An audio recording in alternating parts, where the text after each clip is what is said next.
stay with me tonight.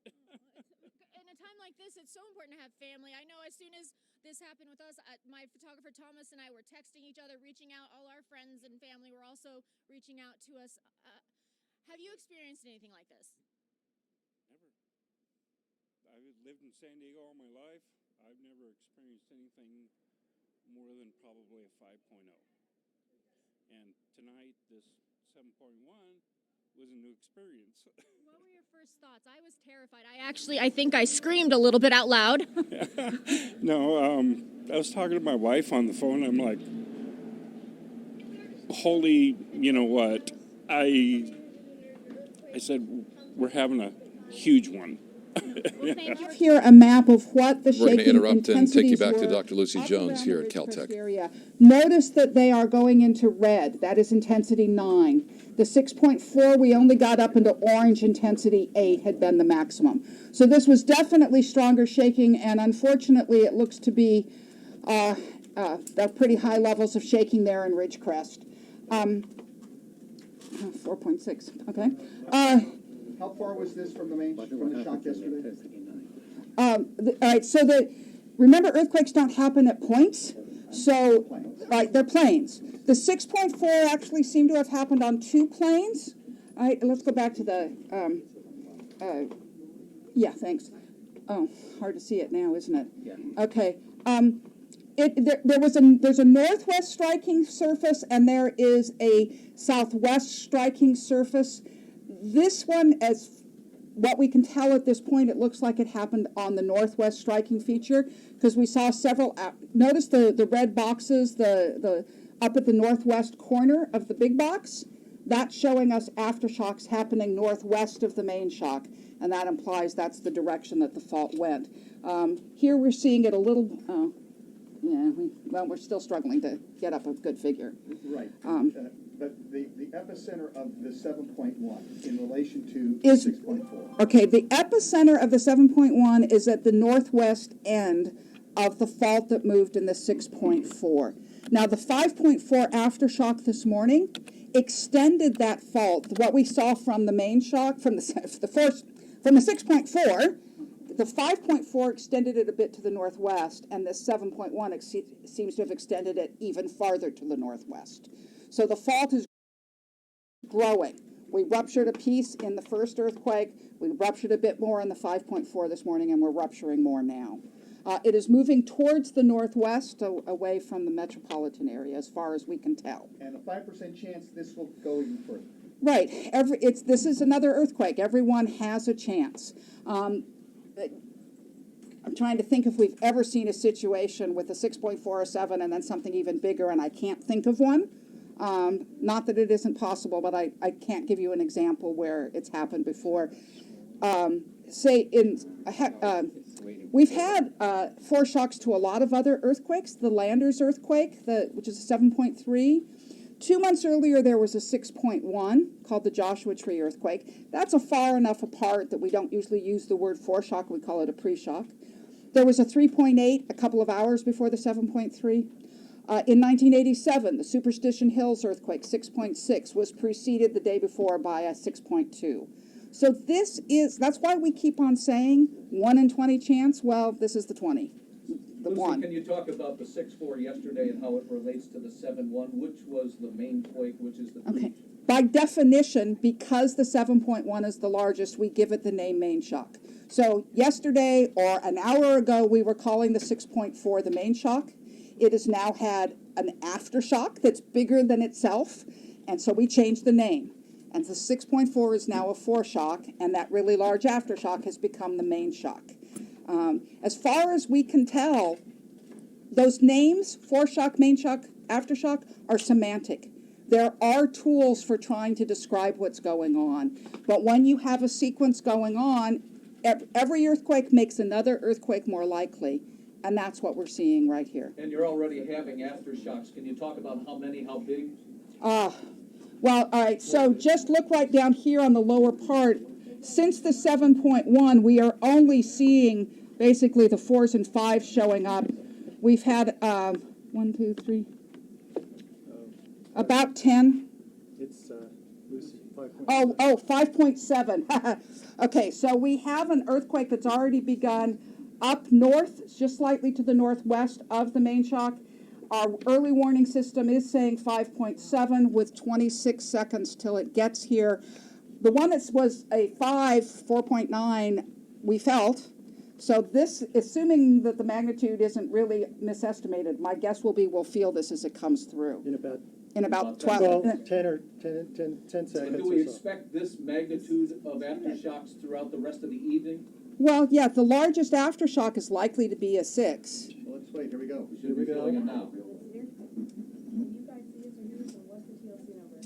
Hmm? Very, There it is. There it is. There it is. feel it? Felt something. Yeah. That was the phone ringing. That was less than I felt from the one that was labeled as Yeah. 4.9, so. Okay. Yeah. All right. All right, so clearly we're a long ways away from the earthquake. We're still, can we feel it? Remember that the people in Ridgecrest are going through a lot worse than this. We already had damaged houses and structure fires out of the first earthquake. This is going to have been more intense shaking. Okay, this came through just as a 3.5. And Lucy, Yeah, this was it could- all on the same fault line as the 6-4? Well, yes, the same fault system. It does appear to have multiple strands to it. We've already seen the 2 perpendicular ones. Which, I think it got the the magnitude. magnitude wrong, because, yeah, unless it hasn't come through yet.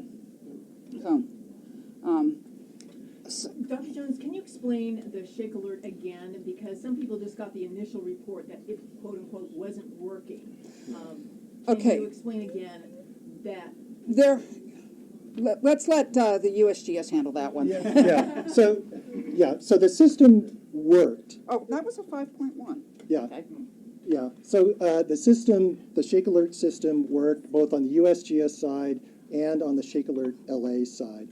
The reason why alerts or notifications didn't go out to LA County is that the threshold for shaking was set above what the estimated shaking would be. So it was just the way that the system was designed. And in fact, the same thing happened again tonight.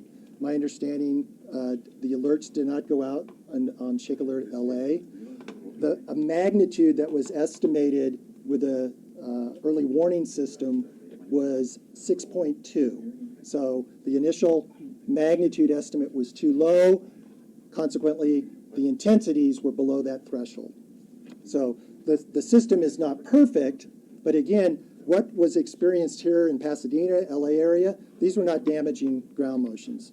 What's going on up in Ridgecrest, those are damaging ground motions. So those folks are really feeling it. Hey, Robert, what's the chance of another large quake like this or even larger tonight? Well, as Dr. Jones had said, there's a 5% chance that this could be followed by an even larger quake. And well, The number of 5% is usually for a few days. The most likely time is within a day, which is what, of course, we just saw, 30 hours or something, 36 hours. yeah, But and you in had said fact, earlier that you don't recall of any size earthquake sequence where the 7.1 was followed by a greater earthquake. Oh, no, I just don't remember one that's had this, in California, that's had that series. There are places elsewhere in the world. There was a magnitude 8.5 that was a foreshock to a 9.5 in Chile. So there is nothing about the magnitude that says it can't be a foreshock. Right, but in California, along this, in the seismicity of this state, you've never seen anything follow a 7.1. boy.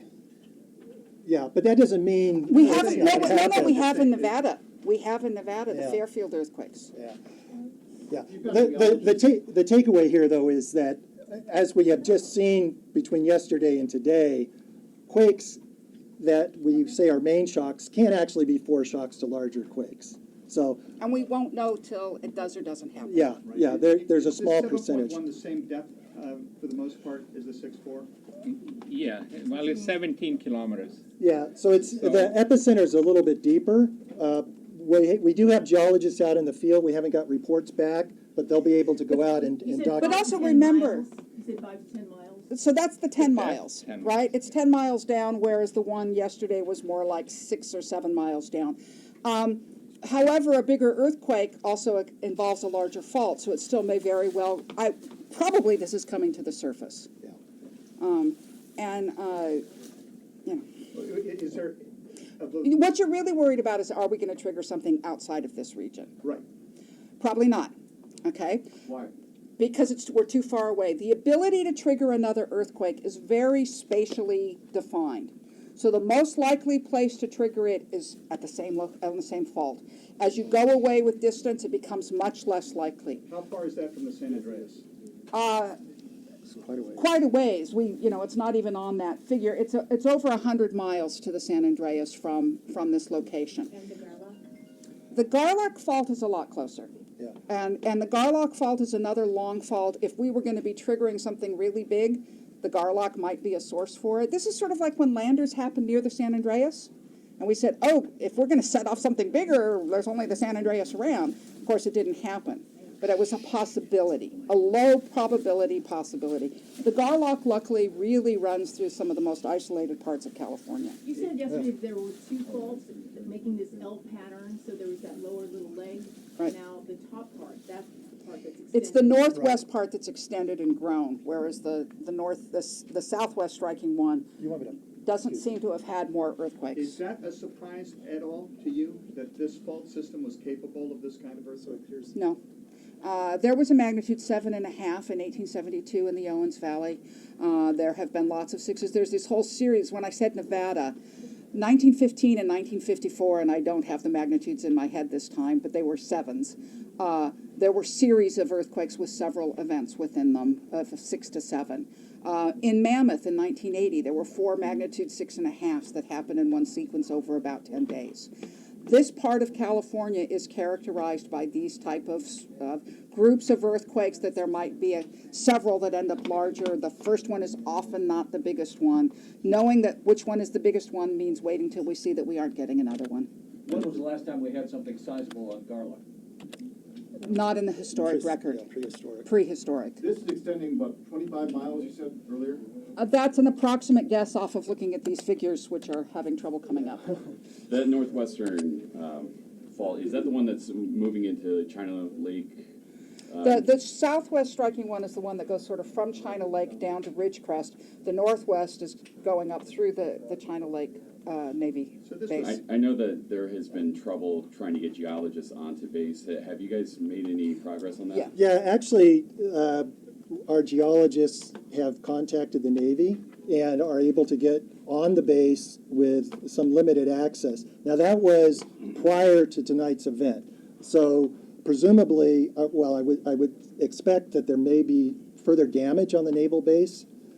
We don't know yet. I haven't gotten reports. But my suspicion is that the geologists are going to be able to get out there very quickly and look at potential rupture. The other comment here, just following on what Dr. Jones was saying, when we have events that where a main shock then becomes a foreshock, typically the triggering is relatively close, and that's actually what we saw here. These two earthquakes are relatively closely located, so the triggering typically does not happen at a great distance. More typically, it's close by. I can't think of any example where we've seen this type of foreshock triggering that isn't within just a matter of a few kilometers. I mean, the famous widespread one was Elmore Ranch and Superstition Hills, a 6.2 that was on a southwest striking fault and then set off a 6.6 on a northwest striking fault, sort of like this. The epicenter of Elmore Ranch was up here, but the fault extended right down to the Superstition Hills.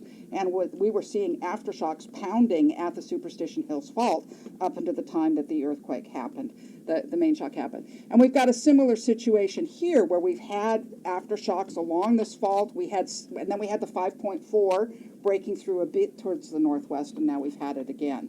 And we now see more aftershocks up to the very northwest end. And chances are we stop now. It's possible that we'll continue to extend up to the northwest. Right, but you said for a 7.1 magnitude quake, you could expect an aftershock sequence that lasts for over a year. Yes. All right, so the 7.3 Landers earthquake, the last magnitude 5 to that 1992 earthquake happened in 1998, so 6 years after the main shock. We should be expecting to record earthquakes here for a long time. Can you describe that terrain of where this aftershock was, or where this main shock was? Well, the terrain is very isolated. It's desert, not a lot of population. So actually, in a sense, for being able to get people out there and look at it, there's a good opportunity. And also because it's not densely populated, the chance of having damage to structures and injuries is much lower. But it is still very, it's hard rock. These are faults that are breaking through hard rock. That's why they create these waves that we feel strongly even down here in Los Angeles. There we go. Now we got one more, actually. Can we do? Or? Yeah, we're now getting some of our graphics up. So, Lucy, if you want to describe this, and I can kind of point. Right. So the blue means it happened more than an hour ago, but less than 24 hours ago. You can actually see some yellow underneath because we're more than 24 hours since the main shock. But all those blue dots are the aftershocks over the last 24 hours, and that's the red ones are within the last hour. So the main shock has already turned blue, and that's right there. The epicenter of the 6.4 was basically at that corner, and we think ruptured, well, clearly ruptured to the southwest, probably also some rupture to the northwest in the same event, maybe in the aftershocks afterwards. Then the 5.4 aftershock was, the one this morning was located right in there, moved the fault a little farther. Then we have the 7. And now look at that cluster up to the northwest. We think, right now we aren't getting many of our aftershocks recording yet. The system's pretty strung out.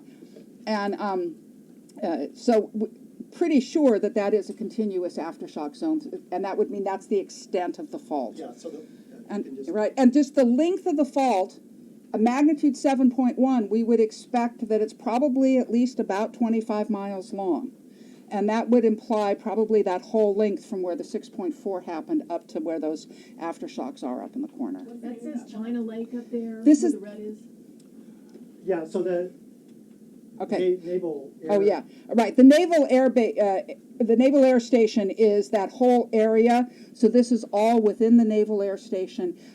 There's a fault system. So we see all these little faults on the ground. Rather than naming each little piece separately, it's been called the Little Lake Fault System. And so that's, these are... So the length of the fault itself has been defined by the 7.1 earthquake? No, we don't know. You don't know it. Right, and if you look at the mapping that we can see there, and one of the things we can do if we got a bit of a break and found some stuff, we can pull out... We'll give you a break soon. We'll try to get out the state geology map and really see the detailed mapping that's been done in here beforehand. But notice that there's this little string of, do you see where the cursor's showing you all those little faults going up to the northwest? And it was not mapped as a through-going fault. It was little pieces up through here, and now we have more little pieces farther up. So, no, we can't say, the fault's used up. It would, but most likely, if we were to see more going on, I would think it more likely that we're heading to the northwest than turning around and coming to the south again. So the surface rupture, how close would that be to the epicenter? I mean, are they tied together? They are the same. The epicenter is only the place where the fault started to move. It is not the location of the earthquake. The earthquake happens over the whole fault surface. And just like if I were going to try to tear this, I can't do this. What I would do is I'd start a tear here and then rip down this way. And this would be the epicenter, this would be the fault surface. The earthquake's happening over this whole fault. So we think that what's happening here is a fault about 25 miles long. We started at the end, the part that hadn't broken before the 7.1. Potentially it ruptured in both directions. About 80% of earthquakes are unilateral rupture in one direction, and about 20% rupture in both directions. So on the 178, there was a left lateral slip of about 6 inches. Could we expect that to grow? That's actually, the left lateral one is down on the southwest striking fault. So down here, and it's not at all clear that part has moved in the 7.1. So do you know what kind of earthquake it was yet? What do you mean by kind of earthquake? It's a strike slip. It's strike slip. It's strike slip. Yeah, that's something that we can get from the seismic records, and it's very clearly strike slip. Yeah, and just to follow on with that, the event yesterday was left lateral strike slip, which actually released some compression on what we think is the fault that ruptured this evening in the 7.1. This event presumably is a right lateral strike slip, but basically motion horizontally.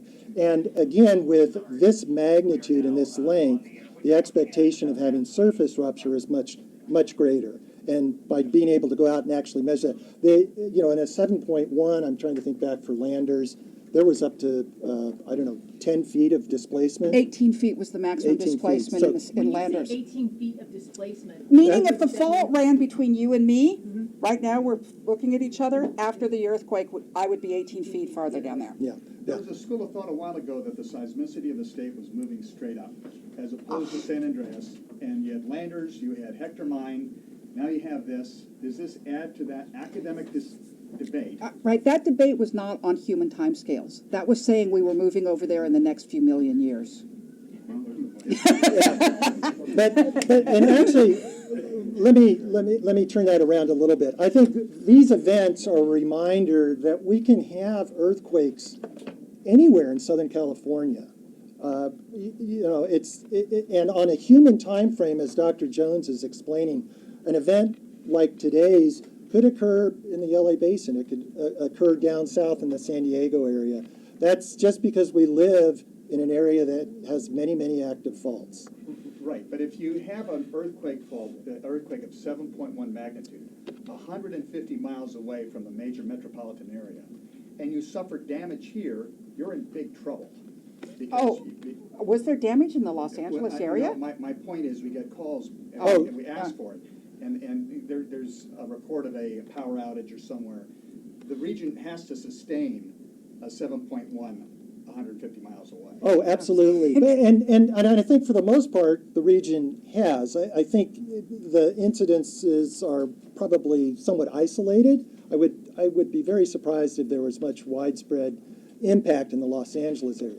But clearly up near the epicentral region, the Ridgecrest area, those folks are having to deal with a lot right now. We haven't gotten any direct reports here, but I'm sure there's lots of damage, and they are probably dealing with aftershocks as well. You're waiting to hear from your geologists. What information will they provide? Well, they're going to be out in the field as soon as they can and as best they can. Obviously, it's nighttime right now. They may be limited. This is the Naval Air Weapons Station. Okay, so there's unexploded ordnance issues. They may not be able to get out there at night. When they get out there, they'll have to be escorted. That all those logistics are something they're going to determine. But what they're looking for is finding a fault where we find that motion that's happened. Because we are seeing, with our seismometers, we see these waves coming off of here, and we calculate back, they're probably coming off of this surface. When we get those field geology, it's like, this fault has moved. And so it's ground truth. We know that the And Navy what is was testing examined conditions out there. Is there any chance at all No. that anything underground from the Navy may have triggered any of this? No. Look, we've set off pretty large nuclear blasts without ever setting off an earthquake. The largest earthquake, I think, set off by the largest nuclear blast is like a magnitude 2. And the hypocenter for this one is down at 10 miles beneath the surface. Is So- there anything about this earthquake that's surprising at all to you? The size. Well, no, in a way. Yeah. I mean, as Dr. Jones was explaining yesterday after the 6.4, there was a possibility of having a larger event. And sure enough, we did. And, the mechanics of these two faults, the conjugate faulting, actually makes a lot of sense from a geologic or scientific perspective. So I would say no, there's not really any surprises that we've seen so far. What can you learn from it? Well, hopefully, number one, learn a little bit more about how earthquakes work. Number two, I think, there's teams out there looking at damage, how buildings responded. Every earthquake is a chance to learn what worked, what didn't work, and make improvements. And obviously, a better understanding of earthquake triggering. Hopefully, we'll be able within this, because we have, I can go and rattle off all these previous earthquakes where we've seen one trigger the other. the recordings we have of those earthquakes are primitive compared to what we have now, and we don't really know all of what the mechanisms were in this earthquake. With the system that we put in place to do early warning, we now have hundreds and hundreds of stations that are out there giving us much clearer pictures of what's going on the fault. So now we're going to be able to see with much greater resolution than we've had in the past, what part of which fault moved and how did the pattern progress and of course there's always the hope that we'll find something that's different about the foreshocks. Yeah, and let me just add, we haven't. let me just add, in terms of learning, the Shake Alert system, which has been put in place in the last few years and is constantly being tested. This is an excellent test case for that system. We'll be able, in the coming days, be able to analyze how the system performed. Are improvements required? I suspect yes, maybe in terms of estimating the magnitude. So that's another point where we'll be able to build on this event and make some progress. I'm seeing a report from USGS that this fault is so shallow, it was technically above ground, listed as a 9 on a violent locality intensity scale. What is that? Not something coming from a scientist? Yeah, I don't know if that, I doubt that's coming from the USGS. So earthquakes obviously cannot occur above ground. Yeah. There are some times where our location might show up as being a negative depth, and that means something went wrong in how we located it. Yeah. The depth is actually much harder to constrain because all of our stations are at the surface. So just basic triangulation, it's much easier to see where they are in the horizontal direction than going down because we don't have anything below it. But the depth of this earthquake is similar to what you've seen before, historically in this region. Yes. In this region, we've had somewhat deeper faults. The area is, that idea of, redirecting the San Andreas. We are seeing this area opening up. It is what the geologists call the basin and range system. So you have the big fault that's on the side of the Sierra Nevada, and then we have the faults that are forming all of the different ranges that go out through Nevada, all the way out to the Wasatch in Utah. So everything between the Wasatch and here is called the basin and range. So it's an area with lots of faults that's spreading out, and some of them happen by faults that move up and down, and some of them happen by these horizontal ones sort of squeezing out along the way. And the rate at which they happen, summed up, is about 10 to 20% the rate of what we see on the San Andreas. And the sort of the geological discussion, is that because it's going to eventually take over from the San Andreas, or is that some other sort of millions of years, right? Yeah. Not on our time scale, but it's still, we sometimes call this a complex plate boundary. 2/3 of the motion happens on the San Andreas. The rest of it gets smeared out through other faults. And this is the 10 to 20% that's smeared out to the east. You said the Wasatch, but do we see these kind of events in Utah? Or? Yeah. Well, the farther east you go, the less frequent they are. But we're pretty sure there are magnitude 7s under Salt Lake City about once every 1,000 years. And here along through this region, it's also, as I said, I think 1915 and 1954 and 1872 were all at close to magnitude 7, coming up through somewhere between here and up to Reno. Okay, about 5 more questions. Yeah. Can you talk a little bit about... I've got a question about the conjugate system here. The fact that these two are conjoined, does that add any energy to it's just happenstance that these two are connected? As far as we can tell, actually, the better picture we get of the earthquakes as we put in more instruments, the more often we see multiple faults in the events. We think they probably really were. Most of them are like this, that we're just finally being able to resolve it. Yeah. The way we just describe that is earthquakes were a lot simpler when we had less data. Yeah. So. And we're back in that 5% zone again since this hit, correct? Correct. Well, yeah. Every earthquake has that 5% chance type of level of being a foreshock, and the fact that it had foreshocks doesn't, as far as we can tell, really change that probability. You said before we should be able to provide an update on those aftershock probabilities within the next hour or so as the data from this 7.1 is analyzed. So for now, 5% is kind of the ballpark figure. Right, it might go up a little bit if we see a lot. No, the only thing I was trying to say was that we don't get the 7s very often. When's the last time you were a 7? The same time, last time we had a 6. The last earthquake we had above 6 was a 7.1 Hector mine in 1999, so 20 years ago. With your hands, could you show what a left lateral slip strike looks like? Okay, strike slip means that you slip along the strike. So the strike gives you the orientation of the fault. If you're slipping parallel to that, it's horizontal. The opposite is dip slip, where you're slipping in the direction of the dip of the fault. So strike slip, if we move, let me see. I do my thumbs, I go like this. I now have to, on this side, I have to step to the right to find the rest of my thumb. But if I went here, I also would have to step to the right. So one stays still. So that's right. So, well, no, they both, that's all relative. Yeah. They move with respect to each other. And if they move like this, it's right lateral. If they move like this, it's left lateral. And that's San Andreas as well, strike slip. The San Andreas is strike slip, right lateral. Northridge wasn't. Northridge was a dip slip, moving up the fault, growing the mountains. So, in general, the faults are, many parts of California, we see this strike slip motion, and what it's leading to is a gradually extending of it. It isn't pushing us up or pushing us down, but it is sort of moving sideways and stretching out parts of the state. Yesterday, you guys talked about a little bit about the lack of we've basically been in a drought period for major earthquakes. Does this sort of confirm that, affirm that, or do you guys see it opening up to a new normal of some sort? Right, this earthquake is still only one sequence. And so the fact that we've had the 7 after the 6.4 does not change. This is one sequence in that thing.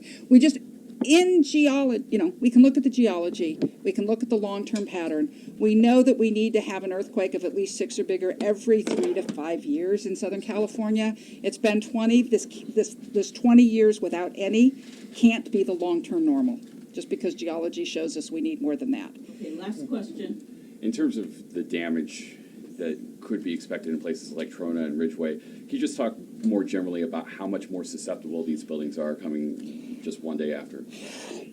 That's going to be an issue, that the building that was damaged in the first earthquake is then weaker and more likely to sustain damage in this earthquake. So, but that's completely hypothetical at this point. You really need to get the engineers on the ground. There were engineers, I saw stuff today that the engineers were getting out there to inspect the buildings. Hopefully they'll be there tomorrow. Is there any description that you were able to get from the engineers or from the field teams yesterday about what they observed? Anything else? Just some brief reports. There was a call earlier tonight. For example, there was a hospital that had been inspected and actually was found to be structurally okay. That was after the 6.4. So the engineers are there, and they have looked at some buildings.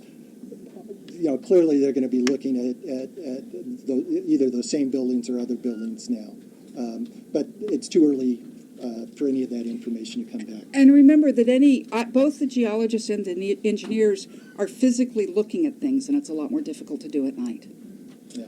Okay. I think we're going to. Or you can find out more about the aftershock sequence. Yeah. So we're going to. We need some time to kind of look at the data that's come in. We'll have a briefing again shortly. Okay. Hopefully by 10:30 we hope, because I'd like to go home at.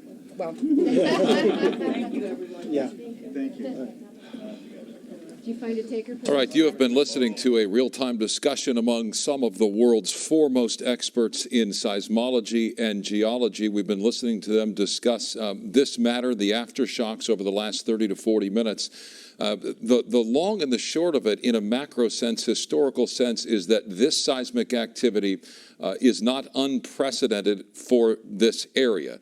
That is to say that in recorded history, there has been activity at this magnitude. So this, again, is not unprecedented. In the micro sense, the here and now, people in Ridgecrest are dealing with a very real situation. We saw social media there a few moments ago on screen, right, that showed, Casey, at least one structure fire that appeared to be in the Ridgecrest area. And again, this being felt far and wide through the state of Nevada and likely down into Mexico as well. And although we got to see that LA Shake Alert actually in action and feel an earthquake, that's for LA County, we are feeling nothing in comparison to what they're going through right now in Ridgecrest. And that is where our Aaron Myers is live with an update. Good evening, you guys. I have to tell you, it's been very hectic out here since this most recent earthquake happened. There has already been quite a few aftershocks, and we're here at Eastridge Market. We were actually here yesterday as well. They had so much to clean up yesterday, and now they're dealing with it again. There's quite a mess inside the store, and I talked to the owner, and he just is very overwhelmed right now. He's been so nice to all of us here in the media and so helpful, and now he tells me they're just not sure what they're going to do. And you can see here, we're also at Spirit gas station, which is right next to the market. People here trying to get gas, trying to get supplies. We're told only about 2 pumps are working right now. And I do want to bring in Tony and Patty. They were actually on the road when this happened. Now, you guys were on the 178. We know now that parts of the 178 are closed, boulders, cracks. What did you see?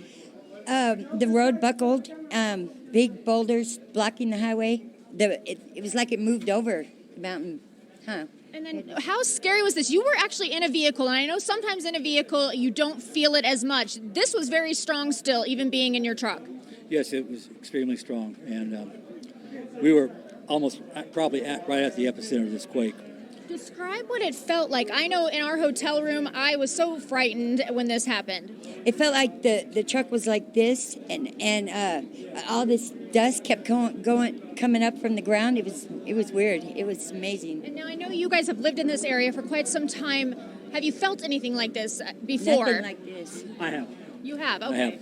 So how does this compare? Were you scared, or were you sort of, okay, I know what's happening? Well, I was scared out there because there's nothing to fall on you out there unless you're next to a rock pile. But yesterday morning when it hit, yes, I was. And now you do have some photos. We're going to try to show them off of the cell phone. We know this was right when it happened, and we do have some of the 178. Tony, would you mind kind of flipping through those to see if we can get some of the ones of the roadway, and tell us what we're seeing? Actually, this here is where the quake started, I believe, and it's just started puffing up all over around us. And then... Now, these road photos were very amazing that you have. It's very scary.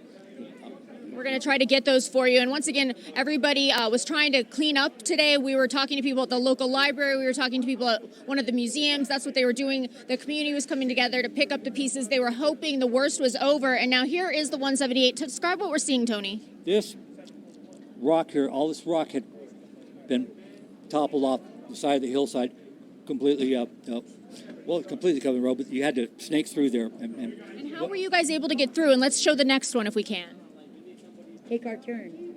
Yeah, exactly. Everybody had to take turns, and there was a lot of traffic out there, a lot of big trucks and stuff coming from the plant. So, it's just slow going, but I think it's going to probably be better now that the highway patrol's headed out there. Yeah, I did hear that Caltrans, we did see this on Twitter from local officials, that Caltrans is heading out and they do want to get this fixed because right now parts of the 178 are closed. And now what are your plans for the rest of the day? The evening, we've been feeling these aftershocks.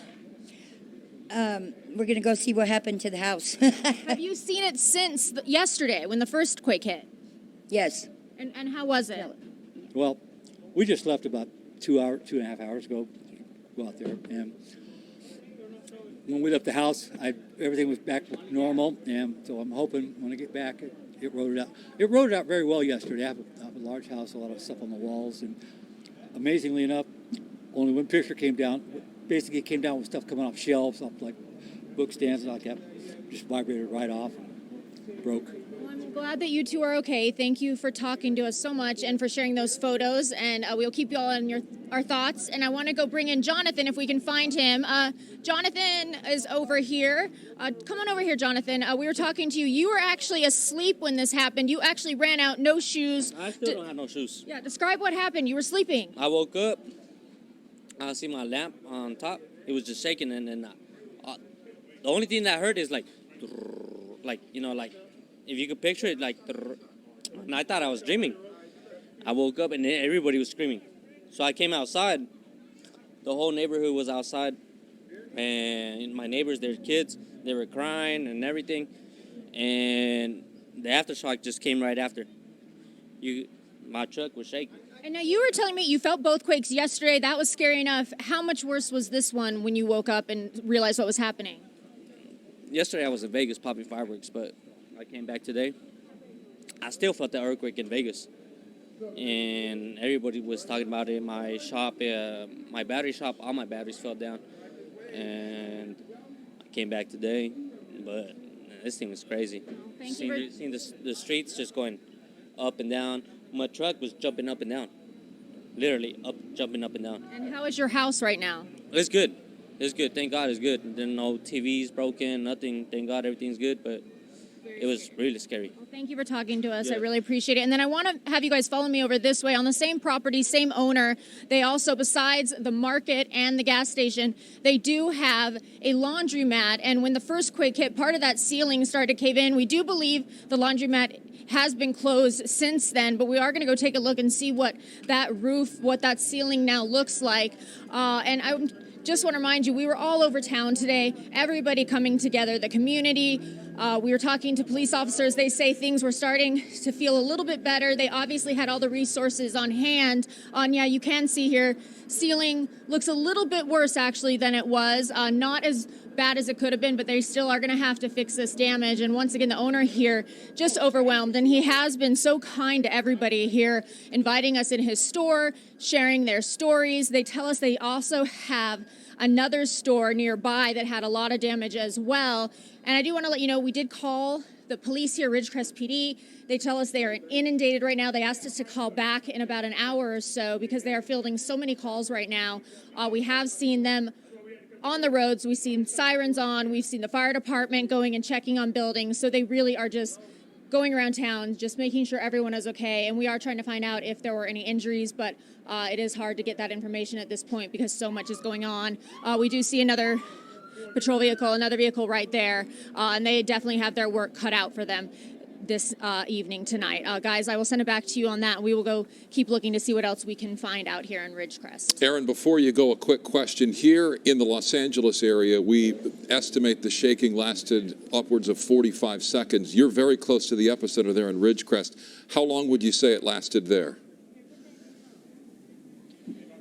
It seemed like it lasted for at least a couple of minutes. It was very strong in the beginning, and I actually came outside after initial jolt, very frightening. When I got outside, it just kept moving. There were other people at our hotel, the Quality Inn, who were standing outside too. Everyone was afraid to go back inside because it just did not stop. I would say quite a bit, at least a few minutes before it felt like things were completely settled. But that also could have been just being frightened, but we were all feeling the same thing. And I do know there was some damage to our hotel. My photographer, Thomas Lynn, he said some of the wall came crumbling down. So definitely scary out here. A lot going on. Last couple days, very difficult for the community here in Ridgecrest. And we know your photographer sent us some video of his hotel room we will likely get to within the next 20 or 30 minutes or so. Thank you, Aaron. We'll see you again shortly. Really quickly, you guys, we were talking about damages and injuries. The San Bernardino County Fire Department put out a tweet.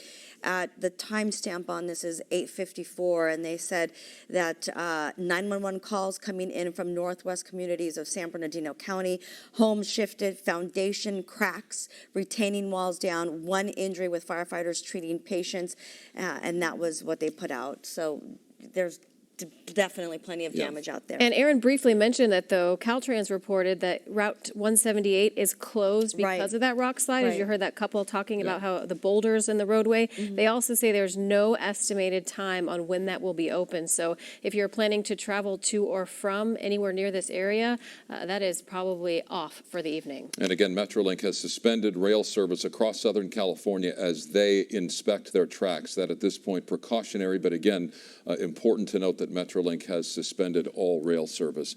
Rick Chambers is at Caltech for us tonight, where we just heard from Lucy Jones. Rick, what do you have?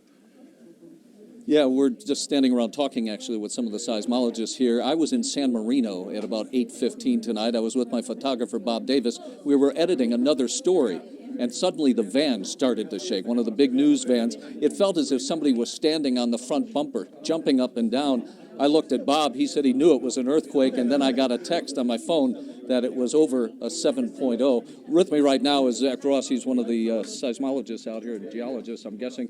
Talk to us a little bit about when this hit tonight at 8:15. The intensity was pretty damn strong. Yeah, it was a pretty strong one. I mean, anything above magnitude 7, people are going to feel. Yeah. The one on 6.4 moved to the southwest. Lucy was saying before, this one moved to the northwest. What's going on there? Yeah, so it looked like before this main shock happened that there was probably 2 faults involved. One mostly to the southwest, but also a little bit one to the northwest. The 7.1 extends that northwest part even further, another probably 25, 30 miles or so. And this was a strike slip again? That's correct. And Lucy said this was probably about 10 or more miles down. That's probably, yeah, that's right. All right, now talk to us about the chances now to have another big quake larger than 7.1 happen in the next day or so. So for any earthquake, there's about a 5% chance that you can have a larger one. And so as we saw here today, when we told people earlier this afternoon that there was something like a 5 or 6% chance of still having a larger event, well, here we are. So, it's important for people to understand that's the nature of these aftershock sequences. And Lucy said she hadn't any memory of one happening in California. It happened in Chile, she said before, but not in California. The people that are living up there around the epicenter tonight, what's tonight going to be like for them? It's gonna be difficult, I imagine. Yeah, there's gonna be a lot of shaking. They're gonna feel a lot of small magnitudes and some moderate ones probably. When you're that close, you feel everything. And the proximity to San Andreas was far enough so that we don't think this is going to trigger anything. It's pretty far away. Anything is really possible, but it's probably very, very unlikely. And talk to us about the aftershocks. We're seeing dozens of them popping up on your board right now. What's the rest of this night going to be like? We're going to see what's happening and try to do our best to monitor the situation. You have geologists on the ground on the naval base there.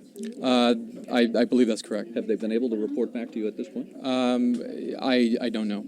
Okay. You'd have to ask the USGS. All right, I appreciate it. Zach, thank you so much. We're going to, of course, stay here at Caltech. Lucy and Robert Graves are going to be back, they think, in about an hour. They'll update us with the latest information. But for now, I'm Rick Chambers here at Caltech. I'll throw it back to you guys in the studio. All right, Rick, thank you. And there you see again, screen right at 8:41 p.m. coming out of Ridgecrest, at least one structure on fire. It appears to be a house on fire, as is so often the case in earthquakes in the aftermath.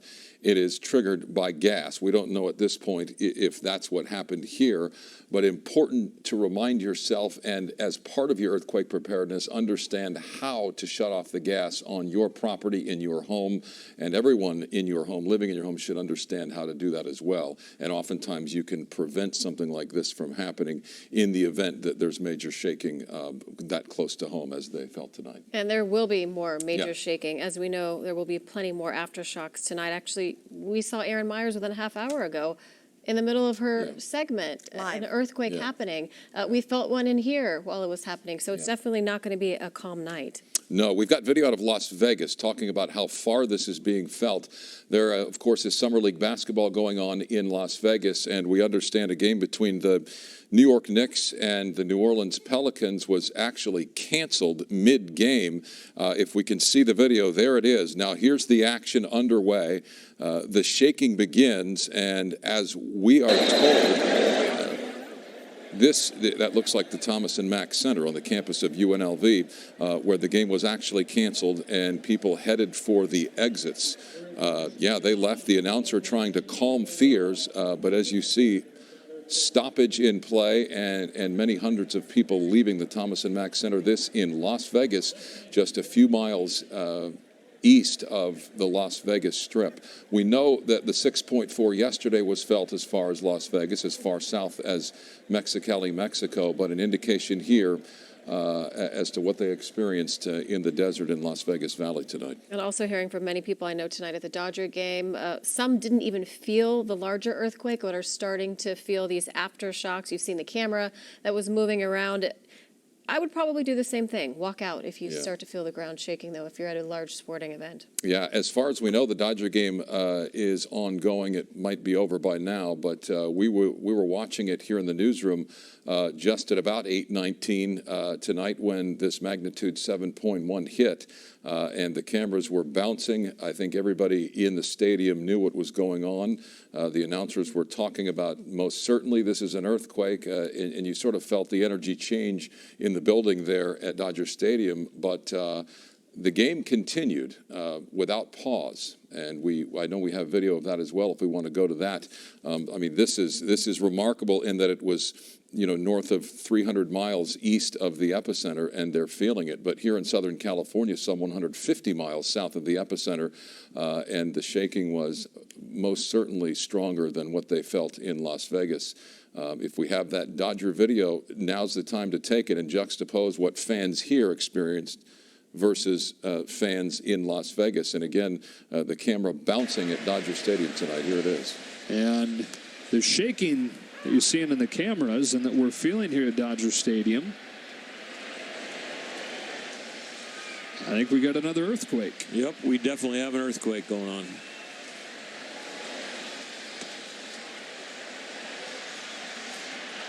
It's a pretty good one, too. People in the upper deck are moving a little bit. I would not want to be sitting on. And the difference between the crowd in Nevada to here, yeah, I guess we're used to this because people are sitting still. That's exactly what I was about to say. Micah, really quickly, I just saw another, I'm kind of monitoring Twitter to see what they're saying. San Bernardino line 339 to Los Angeles is delayed 10 minutes due to the precautionary track inspections due to the recent earthquake. So not only are the lines closed, but the ones that are running are going to be delayed just because it's going to back everything up, quite obviously. And you would expect that on rail lines across the region. As far north as Ventura County, we understand out of Oxnard, we're getting indication that there are initial reports of damage to docks at the Channel Islands Harbor and the failure of a few electrical transformers throughout the region. Again, that coming out of Ventura County. So a region-wide disturbance and most certainly disruption in mass transit of the rail variety out of Los Angeles International Airport tonight. No reported flight delays. They have inspected the runways and will continue to do so, but as of this moment, they have found no damage there at LAX and no delays as a result. But you mentioned a few minutes ago, different story for parts of northwestern San Bernardino County, though. Yep. We're seeing faults, homes ruptured and the foundations cracked. And we know that the Highway 178 is closed, Route 178 rather, because of a rock slide. So people who are there tonight, like our Aaron Myers and photographer Thomas Lynn, are probably going to be there for a while. And once again, we know it's going to be a long night for these people in the Searles Valley area. Yeah, the experts saying that, it would not be surprising at all. And that was the phrase used by Dr. Jones to see another magnitude 6 in the aftermath of this now 7.1, which to this moment now has become the main event of this sequence. Tim Lind has been in Sky 5 surveying the skies and all below across Southern California. Tim, what can you report?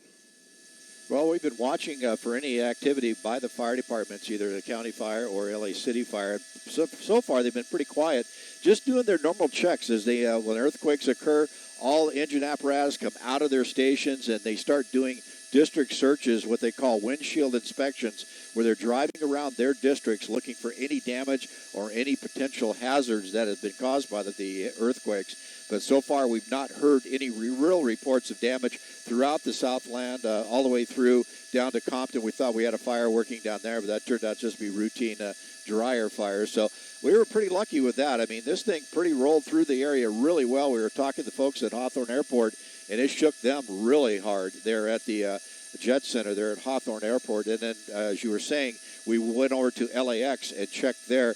And as standard procedure, as we heard from Long Beach Airport as well as LAX, they do a runway inspection to make sure there's no damage to the runway or the infrastructure around either side of the runway that would affect jet travel. But I can report LAX was operating normal when we were there just about a half an hour ago, as was Long Beach Airport working through. But we haven't heard of any other calls for service through the LA City Fire. All the City Fire helicopters have now returned to base. They did their normal check. We were listening freeways, looking for any overpass issues or any damage to our freeways. So it looks like we were pretty lucky. As you've been talking, this has been felt for distance. You saw they.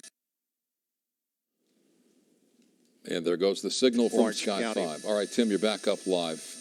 We missed part of what you said. I guess I'd like to ask you where you were. I assume you were at Sky 5 base. What did you feel? Actually, we were hovering over the 57 freeway in the 91, so we didn't feel it. CHP frequency. Then the standard radio traffic of checking overpasses. CHP 50, which is their helicopter, went into his pre-designed mode where he goes along and checks the roadways as well. And as I said, if you heard, I talked about LAX, they did runway inspections there, but it looks like operations are underway there without any delays. But we've been listening to all the frequencies out here, not hearing anything. All the LA City Fire helicopters have returned to base. They did their inspections, found no real damage, but this thing was really a roller. As you said, we saw the basketball game there being suspended. That was 300 miles away and all the way down to San Clemente in Orange County, getting rocked pretty good. And as I said earlier, I got a frantic text from my daughter talking about the water coming out of her pool, and she sent me a picture in her old backyard is completely wet. In fact, she had guests over, got their feet wet because it came out so quickly, went up the wall and into the house. So that was the type of roll it was. It just wasn't that jolt like we have sometimes here in the Southland, but a very heavy roll. And that's what the young lady at Hawthorne Airport was talking about. She thought she was getting dizzy and was going to pass out because it was rolling so much. So right now, we've been very lucky here in the Southland. No real reports of damage, nothing going on that we know of. So we're just going to keep cruising around here, listening to the frequencies and looking for any issues. But right now, I'm happy to report no issues that we can find here in Los Angeles. Let me send it back down to you, Micah. All right, Tim Lynn at Sky 5. I believe Dr. Jones is talking again. I know we have a camera there at Caltech, and we're going to go to Kimberly Cheng first, I understand, who I believe is in Glendale. Kimberly? Hi, Micah. Yeah, my photographer and I were on the 5 freeway near Santa Clarita when the shaking started. Neither of us felt anything, and we only knew that the earthquake happened when people started calling and letting us know. Now we're in Glendale, and as you can see around me, this area, Brand Boulevard, which is close to the Glendale Galleria and the Americana, there's a lot of restaurants and shops here, and it appears to be business as usual. We've spoken with several people, and they tell us that they did feel the shaking, several seconds of the shaking. And but it doesn't look like there's any major damage reported. There's still plenty of people out here. Some people told us they were out having dinner when it happened. Some people were shopping nearby. Take a listen to their reaction. I was scared. I've never felt something like this, and I could tell it is big. Were people around you? Yes, I have seen people running outside, and I didn't know what to do because at that minute I did not know, like, do I stay here? Do I run out? And it was pretty scary. Were you inside the Galleria? I was inside the Galleria, yes. And did you hear sounds? Were things breaking and falling off the shelf? Nothing, but I could tell, like, the floor was shaking, and then I could not keep my balance, and I was, like, really shaking too. And I was like panicking. And you knew right away it was an earthquake? Right away, because this is the second time for this week. Yeah, so you felt the one yesterday? I did. I was home and then I was running outside. Yeah, with my neighbors. Like, I saw everybody running outside and it was scary too. And you said a minute ago, now you're concerned about, are there going to be more earthquakes? Yes, because the first thing came to my mind, I was like, what is going on? Like, why would this happen the second time for this week? And I was like, is there what's going on with the earth? So, yeah, I was very scared, yeah. Especially my family's out of the town. They're in my country, and I'm like, oh, my God, am I going to see them again? That's what came to my mind, yes. Before this, you'd never felt an earthquake before? No, never, but in my country, in Armenia, we had a huge earthquake in 1988. 25,000 people died in my city, Gyumri. So I knew how it feels, and I know, like, what my people went through. And I'm like, oh, my God, I don't want to feel this.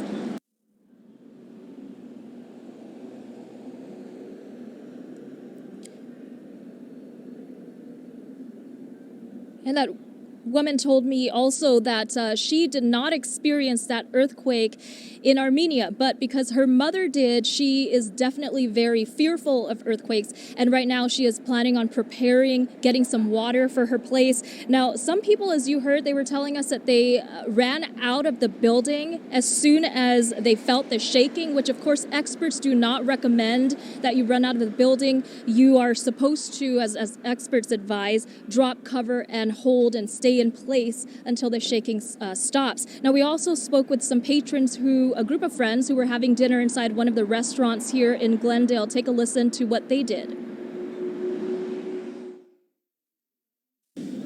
It was we started kind of like shimmying a little bit, and I figured it was probably an earthquake, but it didn't I mean, I've never experienced an earthquake before, so that was my first one, and I was just like...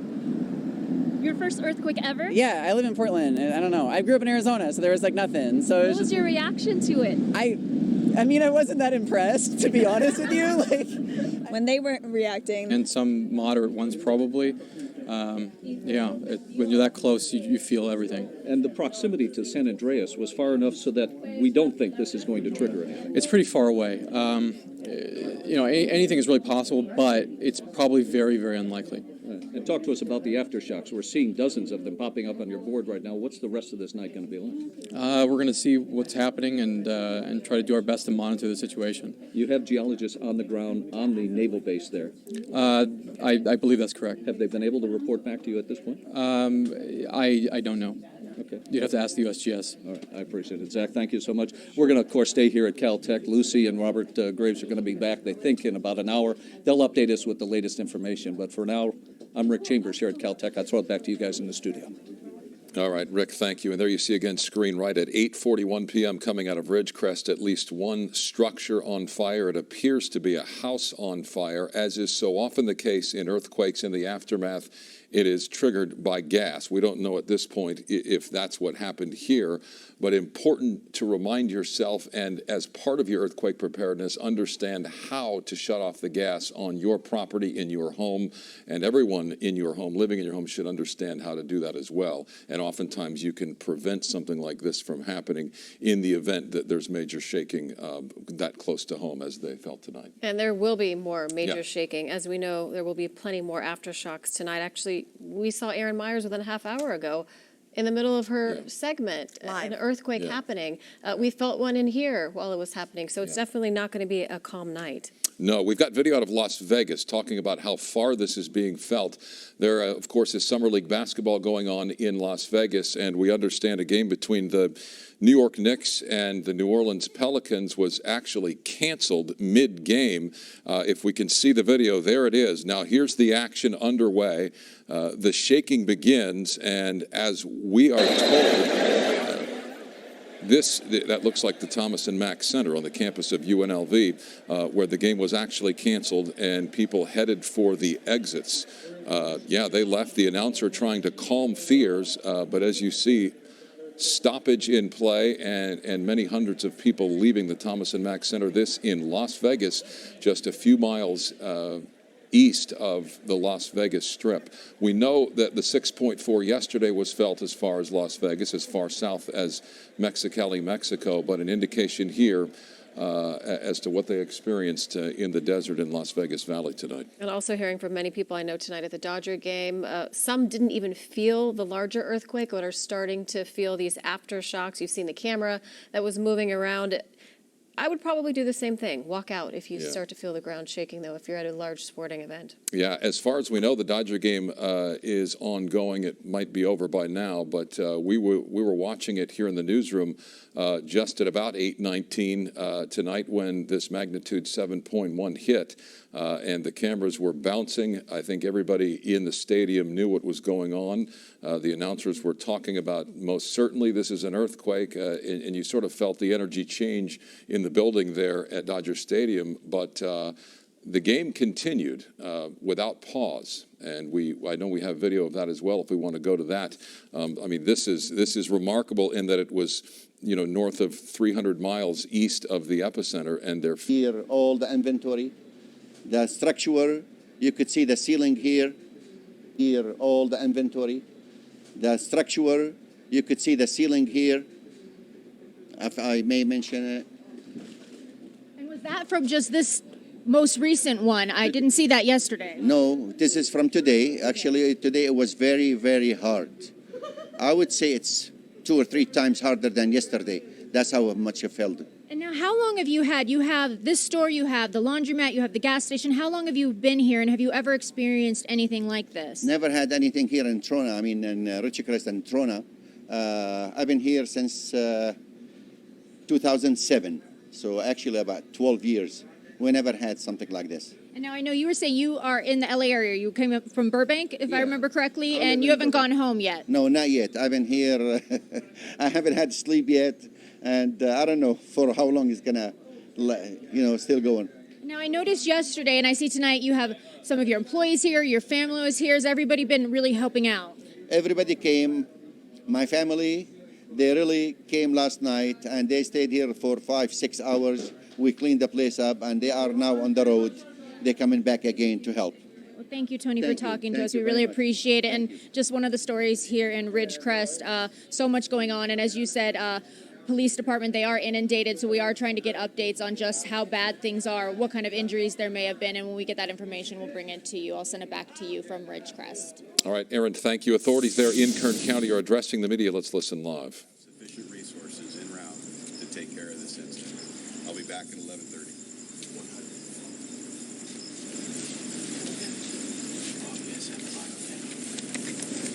All right, we caught the tail end of that. If there's anything forthcoming of the headline variety, we will certainly pass it along as we get it. But you saw the impact there in Ridgecrest again. We just saw from Aaron Myers.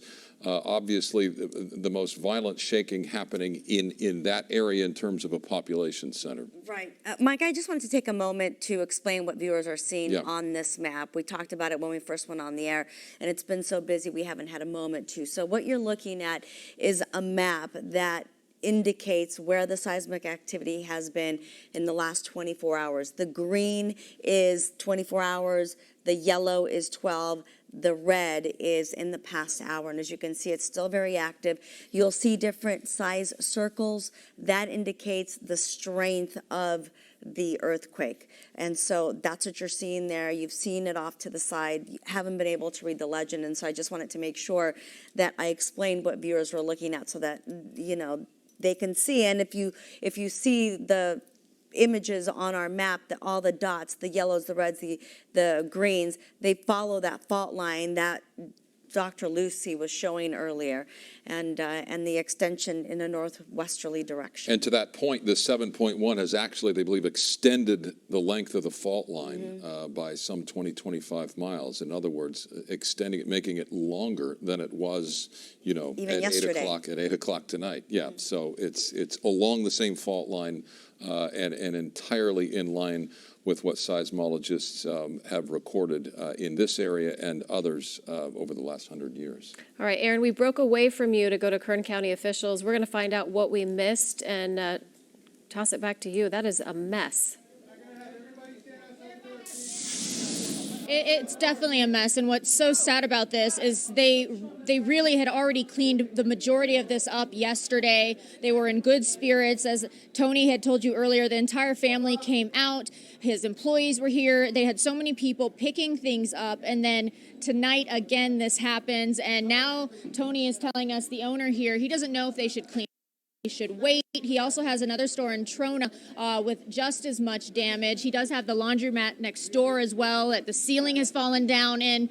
We know that they can't open that up as well. He has the gas station outside where there are a couple pumps open, and right now it has been so busy with people coming in and getting gas. People have been coming here into the store trying to get some supplies as well. And I do want to say most people were hoping that things had calmed down after the 6.4, after that aftershock, or now we're going to say a pre-quake early this morning, just after 4 a.m. Now we have this possible 7.1 quake here, and people just don't know what to do. They've been picking up the pieces today. We were at the library earlier today where they were putting all the books out on the shelves. They had volunteers from all over the city coming in to help. We putting those books back on the shelves. People were across the street at the museum. They were picking up over there as well. They had quite a bit of broken items in their store. Fortunately, they told us no artifacts, at least as of yesterday. We don't know how the museum is holding up now. As for law enforcement, I had reached out. They are inundated right now. They are trying to get a handle on everything that's happening. We have seen police, we have seen fire departments. They have been all along the roads here, some with lights on, some stopping to check out different locations. We saw them trying to open doors to see what was happening. We're just trying to find out, too, as well, if there are any injuries. You can see people here lined up. And, let's go ahead and take a walk outside and see what's going out there with how many people are trying to get gas. Excuse me, guys. How are you? How are you? Good. What is your name? Donald. Donald, how are you holding up after all this? It's a little crazy, but we're making do, How much worse was this quake tonight, versus yesterday? A little more scary, a little more violent, I think you'd say. But it was, we're all new to this. This is all new to us, How are you feeling after all this? Do you feel like this is the end of it? Are you prepared for the more? I feel there's more coming.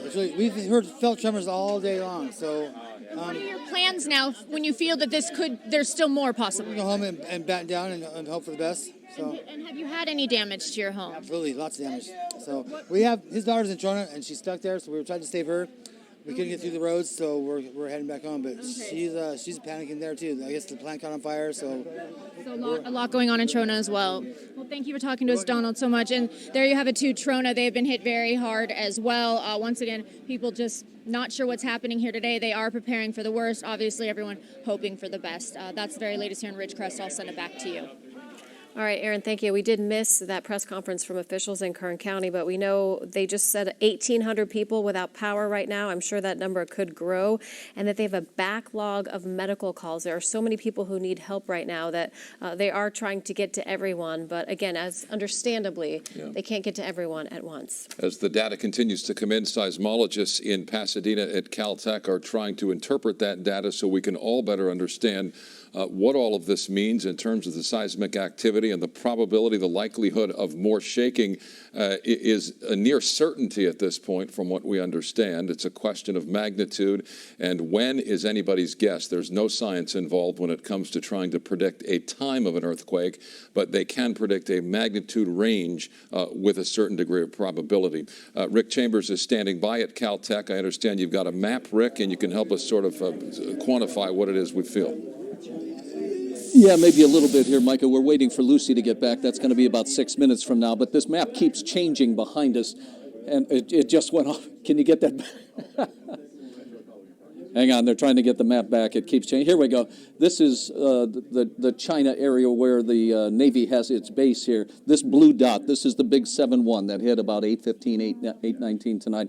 The red dots are aftershocks that have been happening within the hour. So you can see how many aftershocks are going on, how much shaking. All of this to the northwest of the epicenter of this particular quake. All of this down here is what the aftershocks were like for the 6.4 that happened much earlier. But you can see how many red dots are here. You can see how much shaking is going on tonight up there. And the people that live in and around this particular area are going to have a very long night.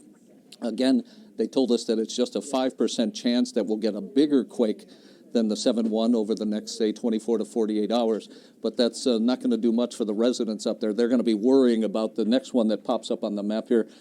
May be the big one right now. We're waiting to hear from Robert Graves and Lucy Jones. They should be here now, probably about 4 minutes. We'll come back, and we'll bring that live to you at 10:30.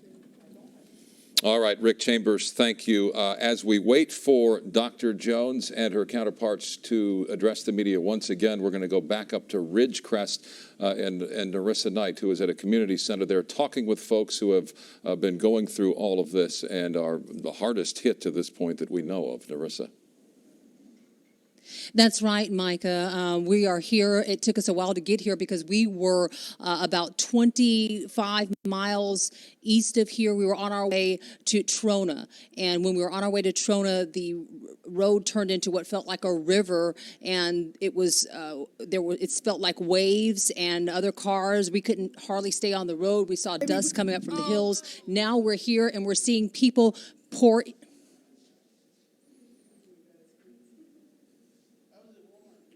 We're seeing people pour in here to the Red Cross. They have been through it, trying to get out of the danger zone. I caught this video on my cell phone while we were trying to get out after feeling the quake. At around 8:20, we felt something, and then we figured out what it was. We pulled over to the side of the road. We continued to feel those tremblers, the ground moving from under us. It was the largest quake that I or my photographer have ever felt. And we were literally praying to get out of there with rocks falling, with the road. We saw cracks, fissures in the road. I talked to someone with the California Geological Survey. He's a seismologist. He told me that there was a water main break on the side of the 178 where we were on that highway on one side, that the road was compromised. We talked to drivers coming out of the area who told us that the road had buckled. Don't go that way. We made a U-turn. It was dark. It was scary. And here is where the rubber meets the road for people who have really lost so much. Ma'am, what's your name? My name is April Hamlin. April, I thought I heard you on the phone telling someone that your house is not livable. No, there's cracks all around the house. It's a 2-bedroom house, and everything just piled into the center, TVs flying, speakers flying, a lot of breakage. There was leaks outside a trailer park behind us, and so I had no choice but to come here because I have a handicapped daughter, special needs daughter, and she's had 2 surgeries on her brain, and she can't be in heat above 75 degrees, and the house is already getting hot. So you cannot stay there. She cannot be there. No. What's your name, ma'am? April Hamlin. Okay, and your daughter is here with you. I've got all my kids and our service dog, yes.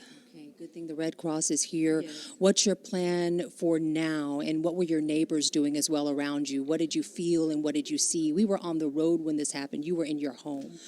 Well, we're kind of in a house to ourselves. We have a complex in front of us and trailer parks around us. But we were inside.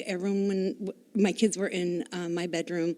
We were sitting around watching TV and just felt the rumble coming. And we said, here comes another one. We were bracing ourselves, and it just kept rolling and got harder. And we grabbed onto one another, and the TV flew off the stand. And the lights, they went out, and it was already going dark. So we couldn't see, but we could hear the glass breaking. And so my first concern was getting my kids out where they were safe, and then getting here to the Red Cross. Thank goodness for the Red Cross. Yes. Do you feel safe now? I do. We were here yesterday because we lost power, and we were told that they were leaving at 4 o'clock today, so I didn't expect them to be here, but thankfully they're here, and they've got us taken care of, so we're good. Thank you so much. Thank you. Your kids are safe as well as your service dog. Yes. That's just one of the stories here of families who are coming here to the Red Cross in need. Let's take a look inside. We were here earlier. We talked to Sarah, who is with the Red Cross, as well as Mimi, and they told us that they were going to be here for 2 more days. You may remember at 6 o'clock today when we had that, and she said that they were going to be here and that they were prepared for more people because they thought, and the police department, the Ridgecrest Police Department told them to. Narissa, we're going to interrupt and take our coverage back to Pasadena. We'll get back with you shortly. Dr. Lucy Jones addressing the media. Let's listen. 11%. So all of that saying we're having a very robust sequence, not a surprise. It's going to continue. There's no reason to think that it's going to be stopping. So far in the last couple of hours, we recorded 2 magnitude 5s, 16 magnitude 4s, and over 50 magnitude 3s just in the last 2 hours. It does seem to be dying down a bit. That first hour we were seeing a lot of stuff. The ground is moving enough that we're not seeing the smaller earthquakes at this point. We really aren't seeing anything below magnitude 3 just because the ground's moving enough from the 4s and 5s that you can't see below that. The telemetry is eating that up. Right, exactly. It's eating that up. And it's 100% that you're going to have this sequence ongoing for the next. Well, we have never seen a sequence like this suddenly stop, right? So the aftershocks will continue. It's following a pretty traditional pattern but on the high side. So if you know, how many aftershocks will you get to a 7? Some of them have just a small number. Some of them have a lot. We're on the upper 50 percentile. And this is definitely a robust sequence, but it's far from unprecedented. It's just on the high side of average. And Lucy, can you discuss the aftershocks again, the size of them and how many you've had? Okay, so far we've recorded 2 that are above magnitude 5, 16 above magnitude 4, and over 50 that are above magnitude 3. And the chances of another 7+ in your mind? There's an estimate, a very preliminary estimate right now of about 10%. About a 1 in 10 chance that we could have another 7 within the sequence. That's calculated for the next week. And what about the 6 and the 5, please? What about the 6 and 5? Repeat, Okay, so the chance of something bigger than 6 is actually a bit over 50%. About 1 in 2, a little better than 1 in 50-50 chance, and the chance for 5s is approaching certainty. It would be extremely unusual if we didn't have another 5. And that's typically within like 3 days, right? 3 days. These estimates are all for a week. All right, so the most likely time is right now. Okay. The other thing to remember, the way they die off with time, and we were seeing it after the 6, and it seems to be, we seem to be getting into the die-off period here on the 7. Whatever number you have in the first 24 hours, the next 24 hours will have about half that many. And the next 24 hours will have about a third that many, etc. So the 10th day will have 1/10 as many as we have on the first day. And what that means is it will go down pretty quickly, and then we'll have a really long tail where it will continue to have the risk for quite a while. The last time we've had earthquakes of this size, we were seeing significant aftershocks for more than a year, for several years. And these are still to the northwest as well. So far, everything we're seeing, we do seem to be having some, continued activity on the southwest striking part of that, the L-shaped, but the majority are up to the north. So can you discuss, Dr. Graves, the color coordination there? Obviously the large blue one is the main shock. Right. Yeah. So the colors that are on the reds are the most recent events, and so you can see that. When you say recent, well, 1 hour. Yeah, within the last hour. So those we would say are all associated with the magnitude 7.1. Those are aftershocks, and they're spread out a bit, but you do see this cluster up to the very northwest. We would speculate that's where the rupture may have stopped. But we can't confirm that until we actually have some more data and have people get the reports back from people in the field. You said you have geologists on the ground there. Are they reporting back to you No, at this point? We have not been able to get communication. It's going to be difficult actually to get out there because it is on the naval weapons station.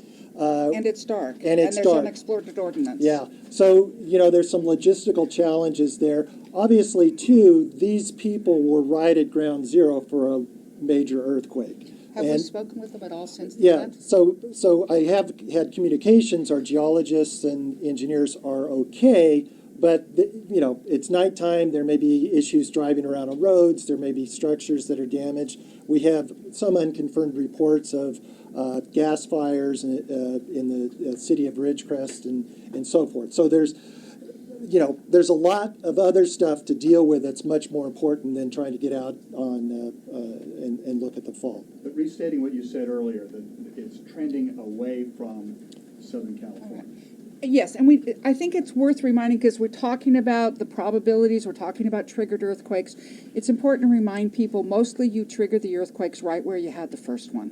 The ability to trigger dies off very rapidly with distance. There's some possibility, as out for a few times the fault length. So we don't usually, we haven't seen triggered earthquakes more than about 3 to 4 times the length of the fault that moved in the main shock. And this looks to be about 25 miles long. So we're getting out, maybe out over 70, 80 miles. We possible to see stuff. That's the extreme of it. And do we know what triggered this one, the 7.1? Well, it was triggered by the 6.4. So this is an earthquake sequence. These earthquakes are related. If you go and do a calculation, what's the chance that they're independent? It's essentially zero. You were calculating before, just guesstimating on the power logarithmically of a 7.1 being larger than a 6.4. Could you go over that again? How much? I didn't go and redo the calculations, did you? Let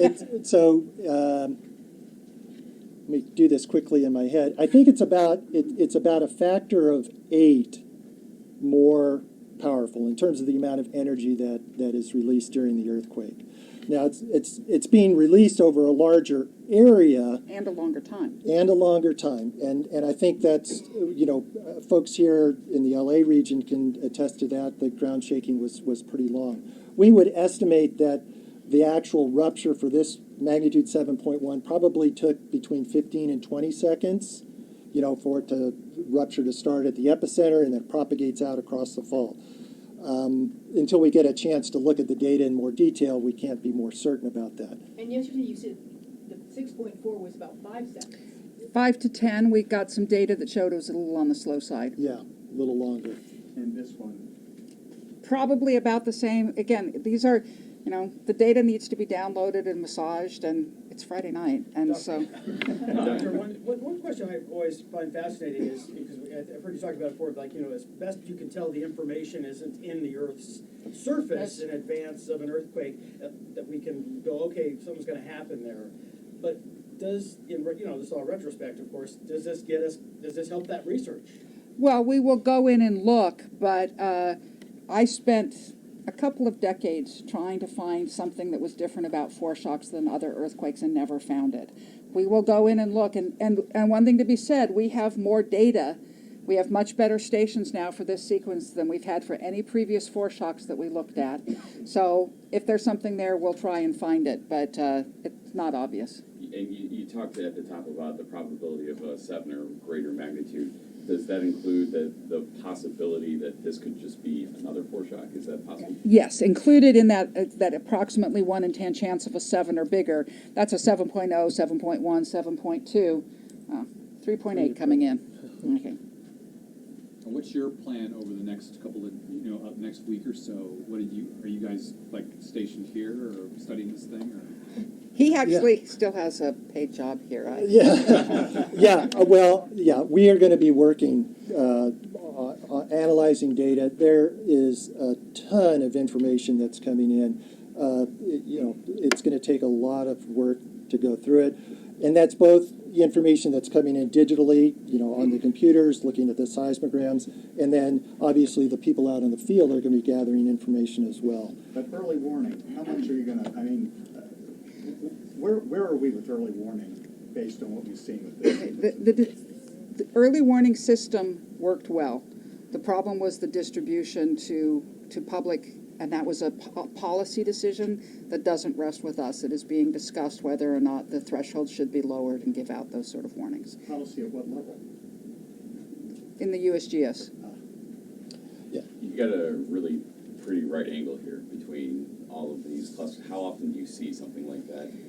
That's actually relatively common because let's imagine you're pressing something. If you actually squeeze something, you'll often see conjugate cracks showing up. X-shaped cracks on the sides of buildings after the earthquakes, that's what this is. And you're accomplishing the same response to stress whether you move this way on this one or this way on this one or this way on this one. And does that determine the direction of the energy at all?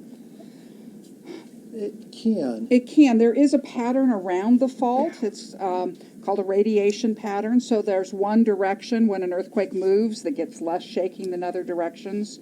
For instance, pointing from Northridge to Pasadena turned out to be the minimum shaking direction back in that earthquake, and there was no damage essentially in Northridge in Pasadena for the Northridge earthquake, while nearby communities were badly damaged. And that was a minimum shaking direction. So there is that factor. There is also something called directivity, that if you start at one place and you rupture down that fault, the direction you're rupturing towards, it's almost a Doppler effect type of thing, where you get a focusing of energy in the direction that the rupture is moving towards. In this situation, so in the first one, we think that it went, in the 6.4, it ruptured towards Ridgecrest, and there was probably some directivity focusing energy in that direction. Here, at least, it's a much bigger earthquake, of course, and the overall shaking level's higher, but at least the directivity was probably focused up towards Independence and Lone Pine. Nothing gets a region more interested in quake preparation than feeling earthquake. Right. So, the past 20 years, you haven't had a seismic activity this size. Right. There's something. There's a benefit to this. Certainly, it's destructive in Ridgecrest. They're having a hard time, but there's a benefit. Right. I mean, for the rest of us, we can look at what's happening in Ridgecrest and remember that at some point that's going to be for us. We overall for the state, there are fewer people getting affected here. Those people are suffering a lot, but the rest of the state can move in to help us, move in to help them, and hopefully that's happening now. When we have our earthquake, we're going to have a lot more people that are affected by it, and it's going to be harder to respond. It's been significant drought. We haven't had an earthquake this size for 20 years. And yet, in that time, we've seen more advances in seismic safety especially at the city level and county level than we've seen at any other time in California history. So we don't have to have an earthquake to remind us to get things done, but it sure doesn't hurt. And I think while we've been getting a lot going on, perhaps at the community level, it is individuals. There's a lot of individuals for whom you forget. And here's your opportunity. I think probably trying to get to the websites tonight might be futile. There seems to be a lot of access to the sites. But tomorrow, when you got a little extra time and you remember what happened, earthquakecountry.org has a lot of information about things that you can do individually, but also consider doing it with some community group. And the San Andreas still hasn't ruptured since from Cajon to the Cajon Pass. Palm Springs. Right. So the southernmost part of the San Andreas, has to average an earthquake about once every 150 years. We have, the last one on the Mojave segment was 1857. The one on the southernmost part is 1680. Whatever's causing a long interval is happening now, and at some point our luck will run out and that interval will end. Just like our interval between sixes has just ended. It will be happening for the San Andreas at some point too. And that'll be a much different story. San Andreas, remember that we said between the 6.4 and the 7.1 is about a factor of 8. 7.1 to 7.8 is the same difference, and it'll be that much bigger. So a 7.8 on the San Andreas is going to be at least 8 times bigger than this earthquake, and of course, a lot of it be a lot closer to us. But consider this is only 10% the size of the San Andreas earthquake's a pretty big earthquake. And I don't think we should underestimate, just because we didn't get hit that badly, just how difficult it really is right now in the Owens Valley. Going from memory, the earthquake we had, it was like Easter Sunday. Okay, Easter Sunday 2010, there was April 4th, the Elmira-Kukapa earthquake of magnitude 7.2. I haven't been including that because it wasn't in California. The rupture was completely within Mexico. So yes, we felt it, and probably a similar sort of distance. Well, it didn't feel quite as strong here. We were a little farther away. But it was not one of our fault systems. So when we're talking about earthquake rates, what's happening on the faults, I didn't include that. Can you remind us, like you talked about yesterday, that there's no way to predict when the big one is coming, right? That this is all random. Right. All of this is random, and it's something people don't like. On top of that random distribution, we add earthquake triggering. So when we talk about a random distribution, that's of sequences. This is still all one sequence for all that we've had, a couple thousand earthquakes probably at this point. The count was about 1,500 before the 7.1 happened. Now, we've only really recorded probably 100 earthquakes since the 7.1, but that's because the ground's moving so much that we can't see the smaller ones. On a grassroots level, we all understand what you're saying. Well, not all of it probably, but there are some people out there who are thinking, well, maybe this takes the heat off LA County. Maybe this will relieve the pressure on what's going on more locally. Could you address that? Okay, whenever one earthquake happens, we get a lot of questions. Does this relieve the pressure over here? Does it make this earthquake worse? What does this tell about the future? What does it mean? And the problem is, what it means is we have earthquakes. And that's really all it means. It is a random distribution. It doesn't make a big earthquake more or less likely. And what we have here in Southern California, maybe we're seeing a situation where we've had this big drought. Maybe that was random fluctuation, in which case we say, well, the long-term rate is definitely higher than what we've been having for the last 20 years, and we really need to be having more earthquakes. Or potentially there was some significance to it, in which case, one earthquake, it's hard to say that you've changed the rate, but probably, if we've gone back to a higher rate, then we're back at a higher rate. And we just really need to remember the last 20 years was not representative of what we have. We need to average out just from what geology tells us. Yeah, and also, just as Dr. Jones had said before, on a human time scale, these types of fluctuations may seem very dramatic, but on a geologic time scale, these are just minor blips. Again, this is a random process. We're just sampling at very discrete times. Right, but if you have an energy release, say in Loma Prieta, over time, the shadow returns. Well, yeah, and there's actually, when an earthquake occurs, there's a redistribution of stress. So it can relieve stress in some areas, but it can also load up or promote the possibility of another earthquake happening. And that's exactly what we saw here. The 6.4 actually promoted the chance for the 7.1 to occur. So that's when, the triggering can happen like that. Even though an earthquake, the 6.4 did release some stress, it actually promoted the subsequent one to occur. And there's really sort of two different phenomena going on. There's what's our long-term rate of earthquakes? When are things happening? That fundamentally random distribution of which fault goes next. And then there's how one earthquake modulates that. And mostly it's happening really nearby. We have had a couple of situations, probably 3 here in California, where we've had an extremely large earthquake, and the rate of other earthquakes goes down for a while. We had it after the Kern County earthquake, we saw it after Landers and Northridge, and we saw it after the 1906 earthquake. This is, we don't have enough data, right? Only a seismologist says it, I realize that. But with the limited, with what data we have, we can hypothesize whether that's a significant pattern or whether that's happenstance. And we're still trying to understand that. But so you have your long-term rate, and then you have the earthquake triggering. How does one earthquake affect the other? What are the stress changes that happen right now? And that's, we could see yesterday that we made slip on that northwest fault easier to happen. That doesn't mean it's got to keep on moving there. And that's why we ended up giving probabilities, because sometimes it happens, most of the time it doesn't.